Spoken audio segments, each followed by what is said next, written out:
Who knew a promotion could flip your world upside down? That's exactly what happened to me. I was over the moon when I got the news at work. My new boss, Mr. Carter, was the talk of the office, charming, with a smile that could light up any room. He had this way of making you feel like you were the only one in the room when he talked to you. Life at home started to change, though. I found myself constantly thinking about work, even when I was with Jack, my husband. I guess he noticed it too. He'd make comments like, "You're a million miles away," or "What's got you so preoccupied?" I just brushed it off, telling him it was the stress of the new role. Then came the late nights. I'd always been a bit of a workaholic, but this was different. Projects with Mr. Carter kept me at the office till past midnight more times than I could count. Jack wasn't thrilled, obviously. I could sense his frustration, but the work just felt too important, too engaging to put off. One night, I came home to find Jack sitting at the kitchen table, my phone in his hand. His face was a mix of anger and disbelief. He'd found the texts. Mr. Carter and I had been messaging a lot. Sometimes it was flirty, I admit. I never thought it was a big deal, just harmless banter. But seeing it through Jack's eyes, I could tell he saw it as a betrayal. "Is there something going on with you and your boss?" he asked, voice trembling with a cocktail of emotions. I was shocked, not just by his question, but by the accusation in his tone. "You're being paranoid, Jack," I said, trying to sound calm. "It's just work stuff. You wouldn't understand." But even as I said it, I knew it sounded hollow. Jack wasn't convinced. He kept pushing, his voice getting louder, his questions more pointed. I felt cornered, misunderstood. "Why can't you trust me?" I snapped back, but deep down, I knew why. Those late nights, the texts, my distant behavior, it was all adding up to a picture I hadn't intended to paint. In that moment, I saw something in Jack's eyes I hadn't seen before. A mixture of hurt and suspicion that shook me to my core. But I was too wrapped up in my new world to see the warning signs, to realize the path I was heading down. It was a confrontation that changed everything, and not for the better. I walked away from that argument feeling more alone than ever, trapped between the life I had built with Jack and the exhilarating new world I was stepping into at work. I remember the day everything spiraled out of control. It started like any other, but the tension in our house was palpable. I had become increasingly dismissive of Jack and everything that used to matter. Family dinners, movie nights, even just chatting over coffee seemed like a chore. My mind was always elsewhere, caught up in the whirlwind of my new job. That's when the gifts started appearing. Beautiful, expensive things that I'd never dream of buying myself. A sleek designer handbag, a pair of diamond earrings that sparkled like stars. Jack raised his eyebrows when he saw them. Rewards from work, I lied smoothly, brushing off his suspicion. I could tell he didn't buy it, but what could he say? He knew as well as I did that our finances couldn't afford such luxuries. Then came the business trips. I'd never traveled so much for work before, but with Mr. Carter at the helm, it seemed like there was always some crucial meeting or conference. Weekend getaways, overnight stays in luxurious hotels, it was exhilarating. I told myself it was all for my career, but deep down, I knew it was more than that. One trip, however, changed everything. I was in New York, and I thought Jack had no idea. But as I walked through Central Park, hand in hand with Mr. Carter, I felt someone's eyes on me. Turning around, I saw Jack, his face a mask of shock and betrayal. The confrontation that night at the hotel was explosive. Jack was heartbroken, his voice shaking with anger and sadness. "How could you do this to us?" he demanded, his eyes searching mine for an answer I didn't have. The room felt suffocating, the air thick with unspoken accusations and shattered trust. I tried to defend myself, to explain that it wasn't what it looked like, but even to my ears, the words sounded hollow and false. We argued back and forth, our voices rising and falling in a tumultuous tide of emotion. The love and understanding that had once defined our relationship were gone, replaced by a chasm of hurt and misunderstanding. In the heat of that argument, I realized the depth of the damage I had caused. I had been so caught up in my own world, so blinded by the excitement and flattery of my new life, that I hadn't seen the pain I was inflicting on the man I had once promised to love and cherish. That night, I lay awake in the hotel room, the echoes of our argument ringing in my ears. The glitzy world that had seemed so appealing just hours before now felt empty and cold. I had crossed a line, and there was no going back. The realization hit me like a ton of bricks, leaving me with a profound sense of loss and regret. But it was too late. The damage was done, and the life I had known was crumbling around me. The moment I admitted the affair and asked Jack for a divorce, it felt like stepping off a cliff. I had chosen Mr. Carter over my husband, over the life we'd built together. It was a choice that came from a place I hardly recognized in myself, a blend of selfishness and a strange, intoxicating sense of freedom.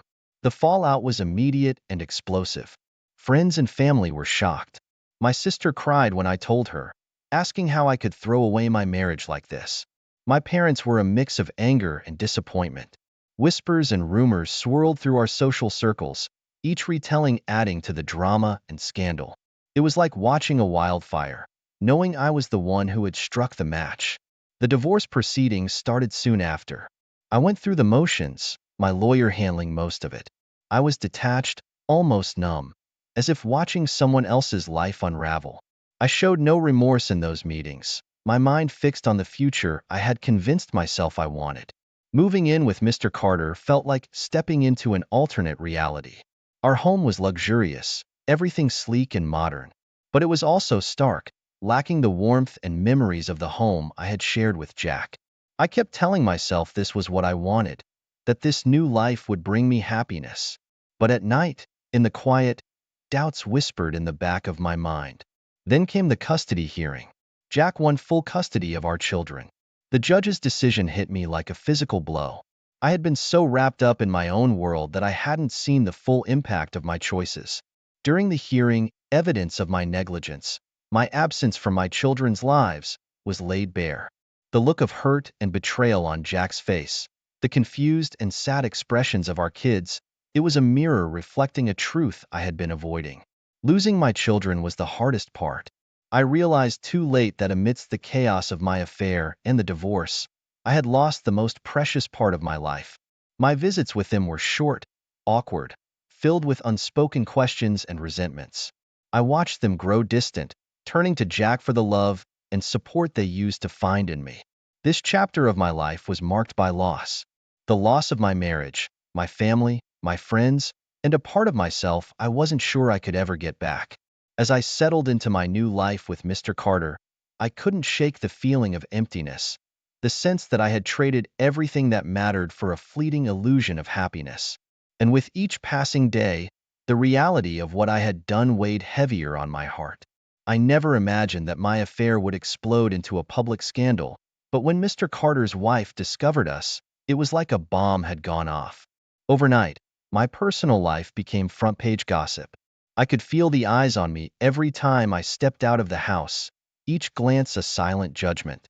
Friends I once confided in turned their backs, and family gatherings became a thing of the past.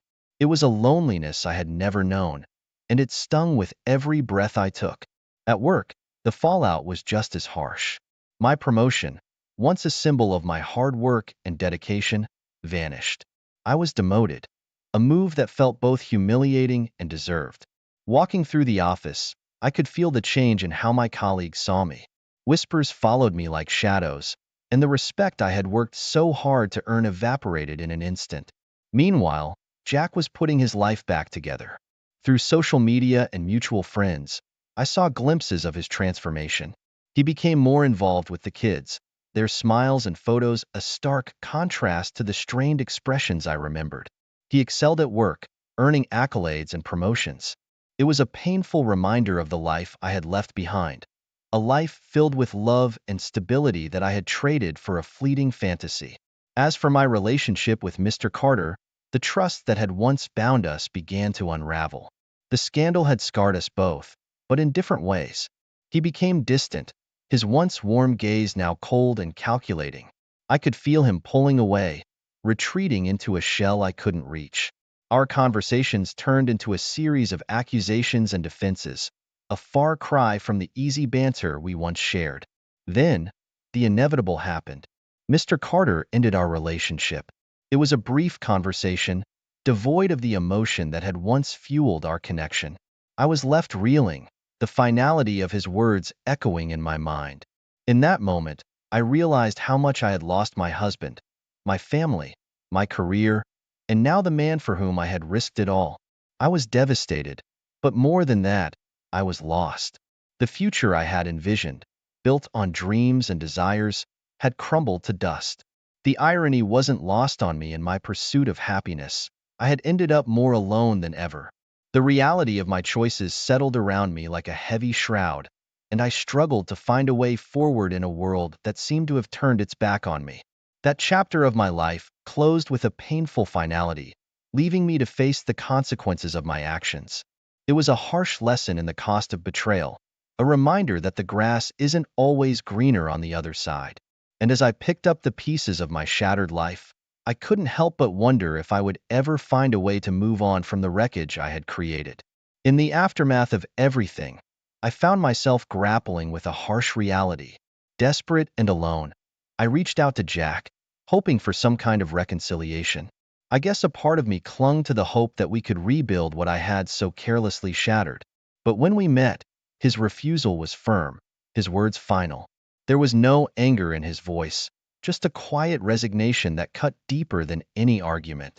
I watched him walk away, the finality of that moment settling in like a cold, unyielding fog. Around the same time, my career took another hit. The company announced a restructuring, and my position was one of the first to go.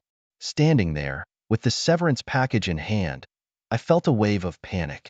Work had always been a constant in my life, a source of pride and identity. Now, it too was gone, leaving me adrift in a sea of uncertainty. The isolation intensified as friends, who once filled my life with laughter and companionship, distanced themselves. Invitations dried up, calls went unanswered. The few encounters I had were tinged with a polite coldness that stung. I understood their disapproval, but the loneliness it brought was suffocating. I was a pariah in the very circles I had once considered my refuge. Financial struggles soon followed. The lavish lifestyle I had grown accustomed to quickly became unsustainable. Bills piled up, and the luxury items that once brought me joy turned into glaring reminders of my folly. I stole what I could, but it was a mere drop in the ocean of my mounting debts.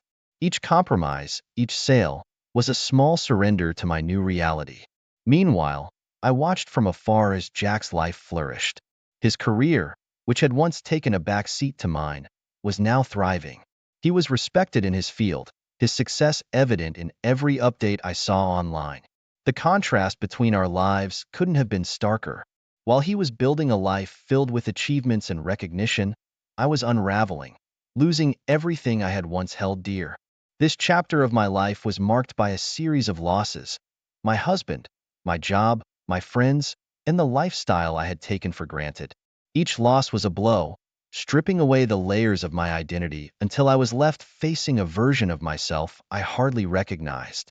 The journey from the heights of success to the depths of despair was a brutal lesson in humility and the consequences of my choices. And as I faced each day, grappling with the reality I had created, I couldn't help but wonder if redemption was even possible, or if this was just the beginning of a long, hard road to finding myself again. Reaching out to my children was like trying to mend a broken vase with tape. The cracks were too deep, the damage too extensive. Their eyes, once filled with warmth when they looked at me, now held a mix of hurt and resentment. Every attempt at conversation was met with short, clipped responses. I could feel the invisible wall they had built around themselves, a barrier born from my own neglect. It was a bitter pill to swallow, seeing the pain I had caused in their eyes, knowing it was my actions that had pushed them away. Financially, things weren't any better. I started selling my belongings, each item a painful reminder of a life that was no longer mine. Designer clothes, jewelry, even my cherished collection of rare books, one by one, they were sold off to keep me afloat. It was a humbling experience, watching pieces of my old life disappear into the hands of strangers. Each sale felt like a small surrender, a stripping away of the identity I had once clung to so fiercely. During this time, I heard that Jack had remarried. The news came like a blow to the stomach, an unexpected wave of emotion that left me reeling. He had moved on, built a new life, a stable home for our children. I saw pictures of them together, smiling, happy. It was a stark contrast to the fragmented connection I had with them. The knowledge that another woman was filling the role I had abandoned, providing the love and care I had failed to give, was a harsh reminder of the consequences of my choices. Then came the eviction. I had fallen behind on rent, and my pleas for leniency fell on deaf ears. Packing up my few remaining belongings, I left the apartment that had been my refuge, my final tie to the life I once knew. The sense of failure was overwhelming, each box a testament to how far I had fallen. I moved into a rundown apartment in a part of town I would have never considered before. It was small, dingy, a far cry from the spacious, sunlit home I had shared with Jack. The neighbors were loud, the walls thin, and the sense of security I had once taken for granted was replaced by a constant, low-grade anxiety. Lying in bed at night, listening to the unfamiliar sounds of the neighborhood, I couldn't help but reflect on the journey that had led me here.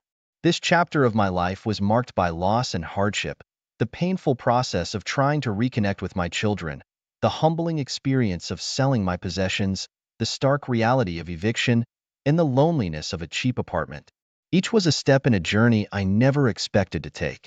As I tried to navigate this new reality, I was constantly reminded of the life I had lost, the choices I had made, and the long road ahead to rebuild something from the ruins of my past.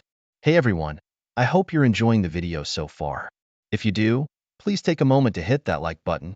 It really helps me out and lets me know you appreciate the content. Also, if you haven't already, consider subscribing to the channel. Subscribing is a great way to stay updated with all the latest videos and to be part of our growing community. It's quick, it's free, and it ensures you won't miss out on any upcoming content. So go ahead, smash that like button and hit subscribe. Your support means a lot and keeps this channel going. Thanks for watching. Living in the shadows of Jack's newfound happiness was like a constant reminder of the life I had lost. I heard about the grand family gathering he hosted with his new wife. Pictures flooded social media, images of laughter, togetherness, a family united. There they were, in the home we once shared, now filled with new memories I had no part in. It stung, seeing Jack so happy, so complete, while my world continued to crumble. In a desperate bid to turn things around, I started applying for jobs, hoping to kickstart a new career. But rejection followed rejection. My reputation, tarnished by the scandal and public downfall, preceded me. It seemed like my past mistakes had branded me, closing doors before I could even knock. I remember sitting in a coffee shop, staring at another impersonal email rejection, feeling utterly defeated. The career I had worked so hard to build was now just a distant memory, a reminder of everything I had lost. My health began to deteriorate, a casualty of the relentless stress and the less than ideal living conditions of my small apartment. I was often sick, a persistent cough that wouldn't go away, headaches that made it hard to focus. The lack of proper nutrition and sleep only compounded the problem. Lying in bed, feeling the aches and pains of my body, I couldn't help but think of the stark contrast to the life I once led. Then came the photos of Jack and the kids on a lavish vacation. There they were, on a beach somewhere exotic, a picture-perfect image of a family enjoying the best life has to offer. My heart ached looking at those photos, seeing my children's beaming faces, knowing I should have been there with them. It was a happiness I had forfeited, a part of their lives I was no longer privy to. I reached out to old colleagues for help, looking for any lifeline that might pull me out of the hole I had dug for myself. But the response was cold, distant. Phone calls went unreturned, messages unanswered. The few who did respond offered polite excuses, their words carefully chosen to avoid any real offer of help. It was a harsh realization, understanding that the professional network I had once taken pride in was now just a web of strained acquaintances, unwilling or unable to help me in my time of need. This chapter of my life was a relentless parade of setbacks and disappointments. Each event, from the family gathering I was no longer a part of, to the failed attempts at rebuilding my career, the decline of my health, and the isolation from former colleagues, was a stark reminder of the consequences of my choices. I was left to grapple with the reality of my situation, struggling to find a way forward in a life that bore little resemblance to the one I had once known. In the cruel twist of fate that had become my life, every new day seemed to bring more hardship, while Jack's life soared to new heights. I heard about his promotion through the grapevine, a well-deserved accolade that further cemented his standing in the community. The news was like a punch to the gut, a reminder of how far I had fallen from the successful, respected woman I once was. Then, as if to add insult to injury, I was burglarized. Coming home to my already meager apartment, I found the door ajar, my few remaining possessions gone. They weren't much, but they were all I had left from my previous life. A few pieces of jewelry, some electronics, a couple of designer dresses that I couldn't bring myself to sell. I felt violated, standing there in the empty space, the sense of loss more profound than just the physical items taken from me. It was as if the universe was intent on stripping me of everything, leaving me with nothing but the shell of my former life. Around the same time, Jack and his new family were featured in a local magazine. The article painted a picture of domestic bliss, a success story complete with smiling photos and anecdotes of their happy life. I couldn't escape it. Friends, neighbors, even the cashier at the grocery store talked about it. There they were, living the dream that was once mine, while I was left in the shadows, grappling with the ruins of my choices. In desperation, I started taking any job I could find. I washed dishes in a dingy restaurant, cleaned houses, worked the cash register at a convenience store.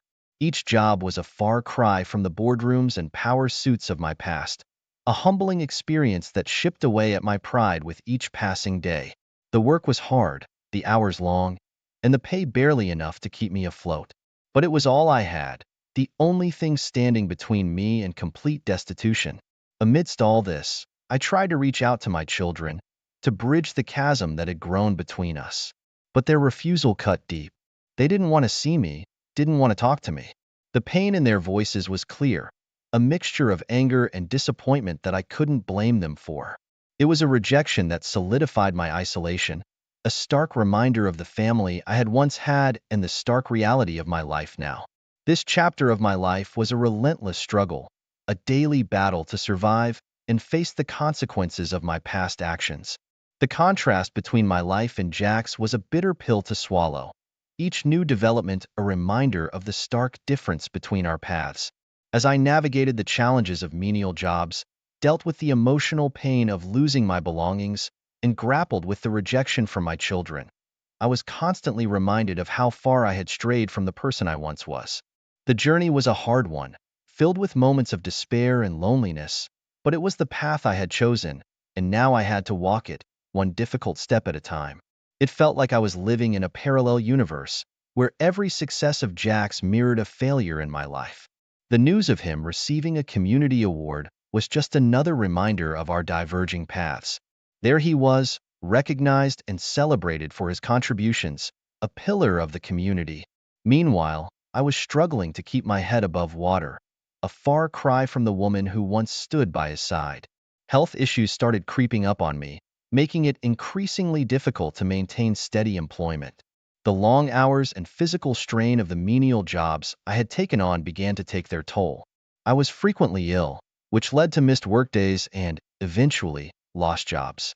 It was a vicious cycle. The more my health declined, the harder it became to work, and the more my financial situation deteriorated. Around the same time, I heard that Jack and his new family were moving into a luxurious new home.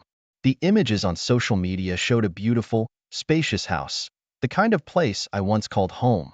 There they were, creating a new life in a new home, while I was struggling to find a place to sleep at night.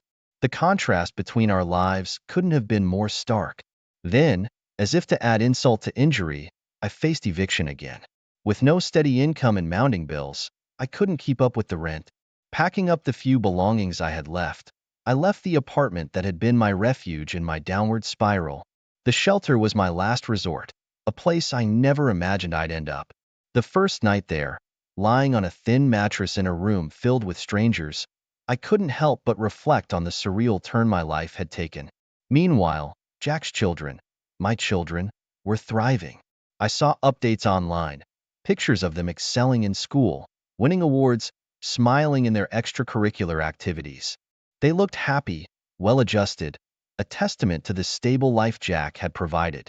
It was a bittersweet feeling, knowing they were doing well, but also knowing I had no part in their success. I missed them terribly, but their lives had moved on without me. This chapter of my life was a study in contrasts, Jack's increasing success and positive public image against my ongoing struggles and declining health. Moving to a shelter while he moved to a new home was a harsh physical representation of the different paths our lives had taken. And seeing my children flourish from a distance, unable to share in their joys or achievements, was a constant reminder of the consequences of my choices. It was a period marked by loss, hardship, and reflection. A time when the stark reality of my situation was impossible to ignore. There's something about hitting rock bottom that makes you desperate to find meaning in the chaos. That's why I started writing a book about everything that had happened. My rise, my fall, the choices I made, and the consequences that followed. I poured my heart and soul into those pages, hoping that by sharing my story, I could find some redemption, maybe even help someone else avoid the mistakes I made. But it seemed the world wasn't ready to hear what I had to say. Publisher after publisher turned me down. The rejections piled up, each one a reminder that my story, my life, wasn't the comeback tale I had hoped it would be. While I faced rejection and isolation, Jack's life continued to blossom. I heard through the grapevine that his new wife had given birth. They added a new member to their family, a joyous occasion that brought them even closer together. I saw pictures online, the three of them radiating happiness. It was a stark contrast to my own life, a life that seemed to be defined more and more by absence and loss. My social circles, the ones I used to thrive in, had long since moved on without me. I became a distant memory, a cautionary tale whispered about at parties I was no longer invited to. Friends I once considered close were now just people I used to know. It was as if I had become a ghost in my own life, present but invisible, remembered but not missed. Meanwhile, Jack's journey seemed to have come full circle. I heard him speak at a community event, a recording shared online. He talked about his challenges, his growth, and the gratitude he felt for his current life. His words were full of wisdom and acceptance, a testament to the strength of his character. He had faced adversity and come out stronger, surrounded by a family who loved and supported him. Listening to him, I couldn't help but feel a pang of longing for the life I once shared with him, a life that now seemed like a distant dream. In the end, there I was, alone with my thoughts, my regrets. The solitude of my existence was a constant companion, a reminder of the choices I made and the life I could have had. My story didn't have the happy ending I once envisioned. There were no triumphant comebacks, no tearful reunions. There was just me, my memories, and a future that seemed as uncertain as it was lonely. Reflecting on my journey, I realized the true cost of my choices. It wasn't just the loss of my marriage, my career, or my social standing. It was the loss of myself, the person I once was, and who I could have been. In the quiet of my solitude, I faced the hardest truth of all, that in seeking happiness, I had lost everything. I remember the night I met Alex like it was yesterday. The art exhibit was buzzing with chatter, but he stood out, a beacon in a sea of monotonous small talk. His laugh was infectious, and when our eyes met, I felt a jolt of excitement, a feeling I hadn't experienced in years. Paul and I had settled into a comfortable routine, the kind that makes you forget there are fireworks in the sky. But with Alex, it was like discovering a secret world where passion was the language. I hadn't planned on kissing him that night we went out for drinks. It just happened, a whirlwind of emotion and longing that swept me off my feet. I was drowning in his eyes, and for a moment, I didn't want to be saved. The lies started small, working late, girls' night out, I'd tell Paul, my voice steadying over time. Each lie was a brick in the wall I was building between us. I knew it was wrong, but the thrill of sneaking around with Alex was intoxicating. It was like living in a parallel universe where I could be someone else, someone who wasn't just a wife in a sleepy marriage. Our weekend getaway was a blur of forbidden love. We drove to a secluded cabin, away from prying eyes. The world outside didn't exist. It was just Alex and me, wrapped up in each other. I remember lying there, listening to his heartbeat, thinking how dangerously easy it was to forget my reality. But reality has a way of crashing down. Each time I returned home to Paul, the walls of our house felt like they were closing in. I'd look at him, his oblivious smile, and feel a pang of guilt so sharp it almost made me confess. But I couldn't. The fear of losing that electric connection with Alex was too great. I knew I was playing with fire, but I couldn't help myself.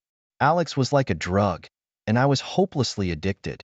With every secret meeting, every stolen kiss, I was drifting further away from the life I had built with Paul. But in those moments with Alex, nothing else mattered. I was alive, and that's all I wanted to feel. Emily, we need to talk. Paul's voice cut through the usual evening calm like a blade. His eyes, usually so warm and trusting, bore into me with an intensity that made my heart race. I could tell he'd been turning things over in his mind, piecing together a puzzle I'd hoped he'd never complete. About what, Paul?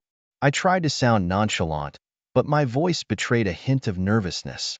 He moved closer, his gaze never leaving mine. It's just, you've been so distant lately. And all these late nights, they don't add up. His words hung heavy between us. I could see the hurt behind his suspicion, and it twisted my insides. But admitting the truth was not an option. Paul, you're imagining things. I countered quickly, too quickly. Work's just been crazy, you know that. I avoided his eyes, feeling the weight of my deceit. The air was thick with unspoken accusations, and our home, once a haven of love and laughter, felt like a battleground. I hated the tension, the secrets, but I couldn't pull myself away from Alex. He was like a magnet, drawing me in with a force I couldn't resist. Days turned into weeks, and the affair continued, each rendezvous more daring than the last. Then came the day Alex sent a bouquet of roses to my office, a bold, romantic gesture that set my heart racing. But it was a risk, a dangerous blurring of my two worlds. As I sat there, staring at the beautiful flowers, a part of me wished I could freeze that moment, live in that thrill forever. But reality has a nasty way of crashing in. The day Paul found Alex's gift hidden in my closet, I saw a side of him I'd never known. He held the small, elegantly wrapped box, his hands shaking with a mix of anger and heartbreak. Emily, what is this? His voice was a mix of confusion and dread. I was cornered, with nowhere to hide. It's just a gift from a friend, I stammered, my mind racing for a plausible explanation. A friend. The word was laced with skepticism. This doesn't look like a friendly gift to me. His eyes, once so full of love, now pierced through me with an icy accusation. I could see the trust we had built over years crumbling before my eyes. Lies were my only refuge, but even they felt weak and transparent now. Paul, please, you're reading too much into this. But the damage was done. The foundation of our marriage was cracking, and I was the one wielding the hammer. Yet, even as I watched the pain I had caused, a part of me longed for the next stolen moment with Alex, the next exhilarating escape from reality. It was a longing that both terrified and exhilarated me, a reminder of the chaos my heart had chosen. As I sat across from Alex in the dimly lit cafe, the words I had rehearsed over and over in my mind suddenly seemed to evaporate. His gaze was intense, pleading. Emily, we can't end this, he said, his voice barely above a whisper. What we have is rare. The determination in his eyes stirred something within me, reigniting the flame that I was there to extinguish. I can't do this to Paul, I stammered, my resolve wavering. But as Alex reached across the table, taking my hand in his, all my promises to end the affair melted away. I was being pulled back into the whirlpool of passion and excitement, and I couldn't resist its pull. Meanwhile, Paul, my husband, the man I had vowed to spend my life with, was taking advice from his friend about hiring a private investigator. I didn't know about it then, but looking back, I can't blame him. The signs were all there, and I was too caught up in my own deceit to see the pain I was causing. Juggling my double life became a taxing affair. With each passing day, my guilt grew heavier. I was living a lie, and it was tearing me apart. My mind was constantly racing, trying to keep my story straight, ensuring that my two worlds didn't collide. But deep down, I knew it was a ticking time bomb. The day the investigator handed Paul the evidence of my affair was the day my world came crashing down. The photos, the detailed reports of my rendezvous with Alex, it was all laid bare. I could imagine the look on Paul's face as he sifted through the evidence of my betrayal. The trust we had built over the years shattered in an instant. I was oblivious to the storm brewing at home. Every stolen moment with Alex was a moment stolen from my marriage. I was living in a fantasy, blind to the damage I was inflicting on the person who had stood by me through thick and thin. The guilt was a constant companion, whispering in my ear, reminding me of the web of lies I had spun. But even as it ate away at me, I couldn't bring myself to end things with Alex. The thrill, the passion, the escape he provided from my mundane reality, I was addicted, and breaking free seemed impossible. It was only a matter of time before everything came to a head. The lies, the deceit, the affair, it was all about to come crashing down, and I was utterly unprepared for the fallout. The life I knew, the life I had built with Paul, was on the brink of destruction, and I was the architect of its demise. The moment I decided to end things with Alex, it felt like I was walking away from a part of myself. I knew it was the right thing to do, but that didn't make it any easier. My heart was heavy as I made my way to his apartment, the scene of so many secret rendezvous. The memories flooded back with each step, making me second-guess my decision. But the image of Paul's face, hurt and betrayed, pushed me forward. Alex opened the door, and I could tell he wasn't expecting the news I was about to deliver. "I can't do this anymore, Alex," I said, my voice shaking. "I have to try and fix my marriage." He looked stunned, his face a mix of confusion and hurt. "But Emily, what we have is special. You can't just walk away from that," he pleaded. His words tugged at my heartstrings, and for a moment, I was tempted to stay. But the guilt of what I was doing to Paul was too much to bear. Alex grabbed my hand, his eyes begging me to reconsider. "Please, don't do this. I need you." His vulnerability was something I hadn't seen before, and it made my resolve waver. But I gently pulled my hand away. "I'm sorry, Alex. Goodbye." Returning home, I braced myself for the confrontation with Paul. I knew he was heartbroken, and the thought of facing him filled me with dread. But I was determined to make things right, to seek his forgiveness and rebuild what I had so carelessly destroyed. As I opened the door, Paul was sitting in the living room, a storm of emotions playing across his face.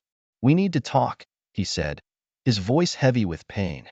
I sat down, ready to confess everything, to lay my guilt and remorse at his feet. "I know about the affair, Emily," he said quietly. The room felt like it was spinning. "I'm sorry, Paul. I'm so sorry." I stammered, tears streaming down my face. "I want to make things right." Paul looked at me, his eyes searching for the truth. "I'm willing to try and move past this," he said, but his voice lacked conviction. I could see the hurt I had caused, the trust one had broken. He was willing to forgive, but the resentment was there, lurking beneath the surface. The days that followed were a delicate dance of trying to rebuild our relationship. Paul was kind, but there was a distance between us that hadn't been there before. I could feel him pulling away, retreating behind a wall of pain I had built with my lies and betrayal. I wanted to believe that we could get past this, that our love was strong enough to overcome the damage I had done. But as I lay in bed at night, listening to Paul's steady breathing, I couldn't shake the feeling that we were teetering on the edge of a cliff, and it would take only a slight breeze to send us tumbling down. Lying in bed, the silence of the night was my only companion. My mind was a whirlwind, trapped in a tug-of-war between the life I was trying to mend with Paul and the lingering thoughts of Alex. His laughter, the way his eyes lit up when he smiled, the electricity of his touch all haunted me. It was like a melody stuck in my head, playing on a loop. I tossed and turned, trying to shake off the memories, but they clung to me like shadows. One morning, a crumpled piece of paper slid under the door, breaking the monotony of my guilt-ridden days. I unfolded it, finding an anonymous note that sent chills down my spine. "Watch your back. Paul's not as forgiving as you think." My heart skipped a beat. Could Paul be plotting some sort of revenge? No, that wasn't like him. He was hurt, yes, but revenge? I shook my head, dismissing the note as a cruel prank. But things around the house started to change. Paul, once predictable in his routines, began coming home late without explanation. His responses were vague, just work stuff, he'd say, avoiding eye contact. I tried to convince myself it was just the stress of our situation, but a gnawing feeling in my gut told me there was more to it. Then there was Michelle, my best friend since college. She had been my rock through all the ups and downs. But suddenly, she was distant, her calls and texts less frequent. When I asked if everything was okay, she brushed it off. Just busy with work, she said, but her eyes darted away, hiding something I couldn't put my finger on. I felt like I was losing grip on everything. The walls of our home, once filled with love and laughter, now echoed with the sounds of my paranoia. Was Paul really plotting something against me? Was Michelle involved? My mind raced with these thoughts, clouding my judgment. I couldn't shake the feeling that I was walking on thin ice, and it was only a matter of time before it cracked beneath my feet. Each day became a game of pretense, a facade of normalcy while my mind raced with suspicions and fears. I'd watch Paul leave for work, his briefcase in hand, and wonder if he was really going to the office or somewhere else, plotting his revenge. I'd call Michelle, trying to gauge her tone, searching for clues that she was part of some plan against me. I was trapped in a web of my own making, entangled in lies and deceit. The irony wasn't lost on me. I had been the one to step outside my marriage, and now I was the one consumed by distrust and fear. But as much as I tried to shake these feelings, to focus on rebuilding my life with Paul, the shadows of doubt lingered, turning every innocent act into a potential threat. It was a tortuous existence, one where peace seemed like a distant memory, and every day was a battle against the demons of my own creation. Hey everyone, I hope you're enjoying the video so far. If you do, please take a moment to hit that like button.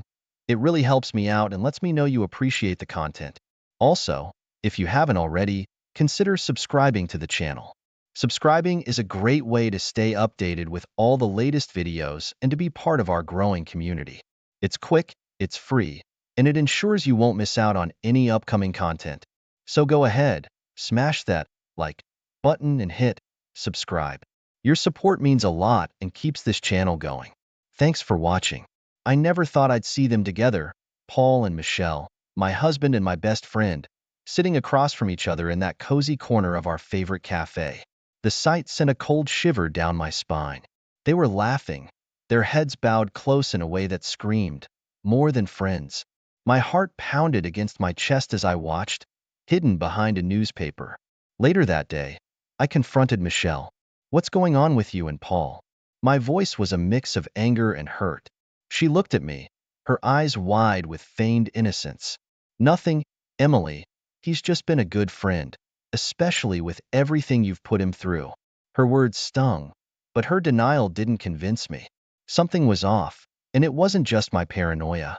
Just when I thought things couldn't get more complicated, Alex called. I miss you, Emily. Let's try again, he pleaded.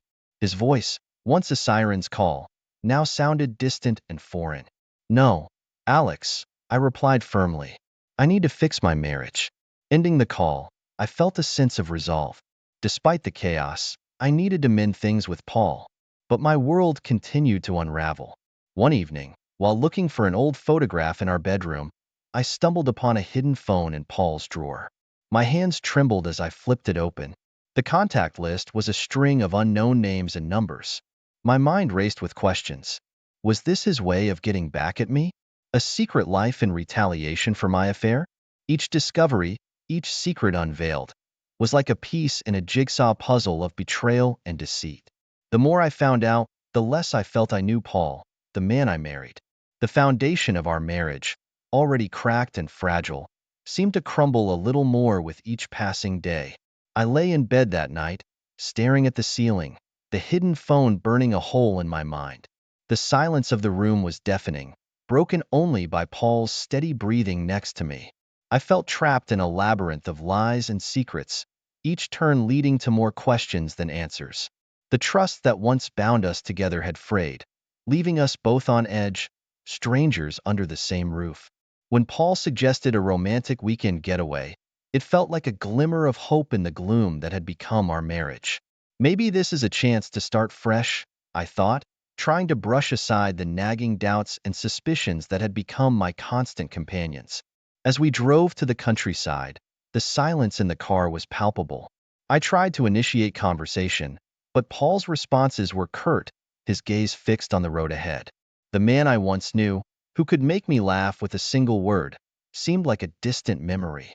The cottage was nestled in a picturesque setting, surrounded by lush greenery and the gentle sound of a nearby stream. It should have been the perfect escape, a chance to rekindle our love. But Paul's coldness cast a shadow over everything. His smiles were forced, his touches lacked warmth, and at night, he turned away, leaving a cold, empty space between us. Back home, the doubts that had been simmering in my mind boiled over. I couldn't shake off the feeling that there was more to Paul's behavior than just hurt and resentment. One afternoon, I decided to follow him. My heart pounded as I trailed his car at a distance, the streets blurring past. When he pulled up outside a cafe and Michelle joined him, it felt like a punch to the gut. They seemed so comfortable with each other, their laughter echoing across the street to where I sat, frozen. That evening, I confronted Paul. "Are you having an affair with Michelle?" My voice was a mix of rage and despair. He looked at me, his face a mask of surprise. "What? No.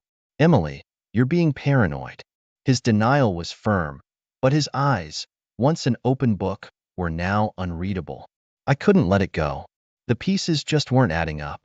So, I decided to do some digging of my own. I started with the hidden phone I had found. I went through the numbers, calling each one, my heart racing with every dial tone. But the answers were elusive, the voices on the other end cautious and guarded. I scoured through our bank statements, looking for any unusual expenses or unexplained withdrawals. I checked his emails whenever I got the chance, my hands shaking as I searched for any clue that could shed light on what was happening. It was like living in a spy novel, except the stakes were my marriage, my happiness. With every piece of evidence I gathered, the picture became more confusing, more tangled. Was Paul really having an affair, or was I chasing shadows, my guilt and paranoia leading me down a rabbit hole? The uncertainty was agonizing. I missed the simplicity of our life before, the comfort of trusting and knowing each other completely. Now, every word, every gesture was laden with doubt. I was lost in a sea of suspicion, desperately trying to grasp at the truth that seemed just out of reach. The day I received the private investigator's report, my world came crashing down. The photos, the detailed accounts of meetings between Paul and Michelle, it was all there in black and white. The pain was indescribable, a sharp stab in the heart. I felt betrayed, not just by my husband, but by my best friend. I packed my bags in a daze, the fabric of our life together unraveling with each folded shirt, each packed photo frame. I was ready to leave, to walk away from the shattered remains of what I once believed was a happy marriage. But fate had other plans. As I was zipping up my suitcase, Paul walked in. "Where do you think you're going?" he asked, his voice cold and distant. I confronted him about Michelle. His reaction was not what I expected. Instead of denial, he laughed bitterly. "I know about you and Alex," he said. The way he spat out Alex's name was like venom. My affair, which I had thought was my deepest secret, was out in the open. Paul knew everything.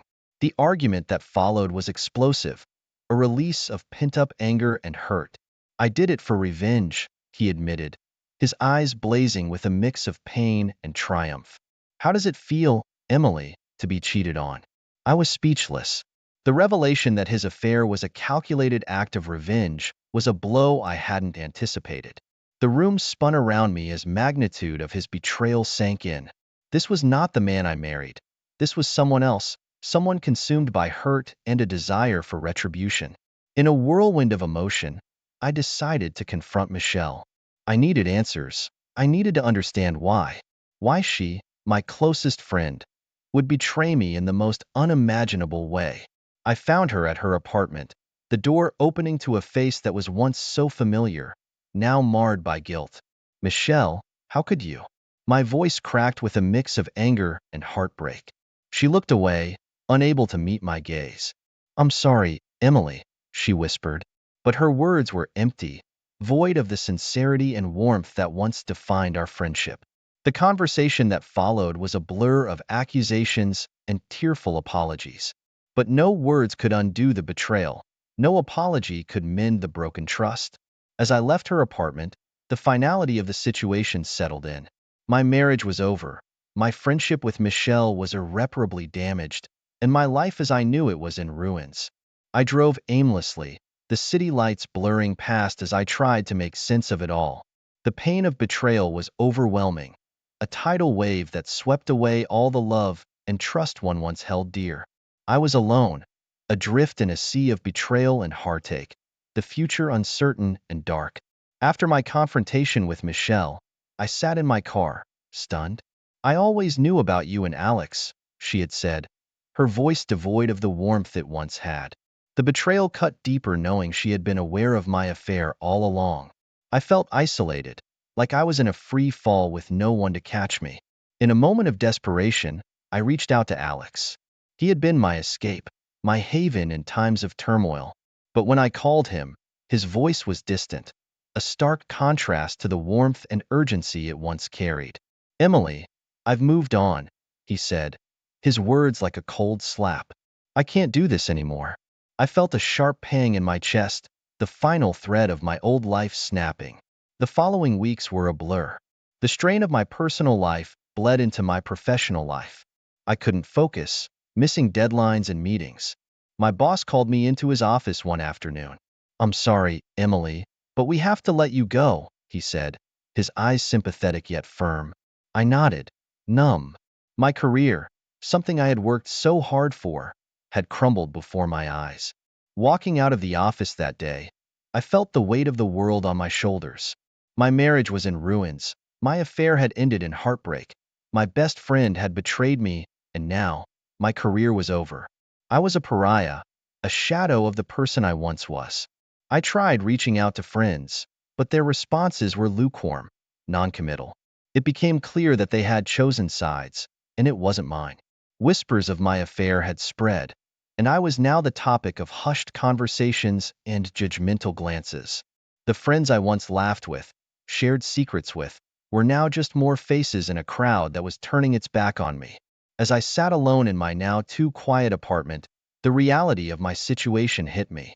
I had lost everything that mattered to me: my husband, my lover, my friend, my job, the people I loved, the life I had built, all gone because of a series of choices I had made. I was alone, truly alone, for the first time in my life. The emptiness was overwhelming, a hollow ache that filled every corner of my being. I had gambled everything on a passion that burned bright and fast, only to be left in the dark, cold aftermath. The journey ahead was uncertain, a path shrouded in the shadows of my mistakes. The lesson was a hard one, learned through the loss of everything I held dear. The day Paul filed for divorce, it didn't come as a surprise. The papers, served coldly and formally, cited my infidelity as the cause. Each word was a nail in the coffin of our marriage, a final confirmation of its demise. I signed them in a daze, the finality of our separation sinking in with every stroke of the pen. The divorce proceedings were brutal. Sitting across from Paul in the lawyer's office, I barely recognized the man I had once loved so deeply. He was distant, his eyes void of any warmth they once held for me. The settlement left me with almost nothing. No house, no financial security, nothing but the clothes on my back and a heart full of regret. I reached out to old friends in a bid to rebuild some semblance of my former life, but the doors were firmly shut. Their words were polite, but their eyes were cold. I'm sorry, Emily, but it's complicated, they'd say, their voices tinged with unease. The reality was clear. I was an outcast, a pariah. My affair had not only destroyed my marriage, but had also severed the bonds of friendship that I had once held dear. As the days turned into weeks, the extent of my isolation became painfully clear. I wandered through the city, a ghost among the living, my past mistakes haunting me at every turn. The places I had once frequented with friends, with Paul, now served as stark reminders of what I had lost. The laughter and joy that once filled my life had been replaced by a deafening silence, a void that no amount of regret could fill. I found myself spending evenings in my small, rented apartment, a stark contrast to the home I once shared with Paul. The walls echoed with the absence of laughter, of love, of life. I'd sit by the window, watching the world go by, a world that I no longer felt a part of. The reflection in the mirror told the story of my journey. A woman who had once had everything, now stripped bare by the consequences of her choices. The lines on my face, the sadness in my eyes, were a roadmap of the pain and loss I had endured. As I sat alone, the weight of my actions pressing down on me, I couldn't help but reflect on the journey that had brought me here. The affair with Alex, the betrayal of Michelle, the loss of my job, my friends, my marriage. Each choice I had made, each path I had taken, had led me to this point. In the deafening silence of my solitude, I realized the painful truth: I was the architect of my own downfall. My choices, driven by fleeting passions and selfish desires, had cost me everything. The love I had taken for granted, the friendships I had cherished, the life I had built, all gone, like smoke in the wind. As I gazed out into the night, the city lights twinkling like distant stars, I understood the harsh reality of my situation. I was alone, not just in that small apartment, but in the world. The journey ahead was mine alone to take, a path forged by the lessons of my past and the hope of redemption in my future. The road would be long, the climb steep, but it was a journey I had to take, a chance to find myself again in the wreckage of the life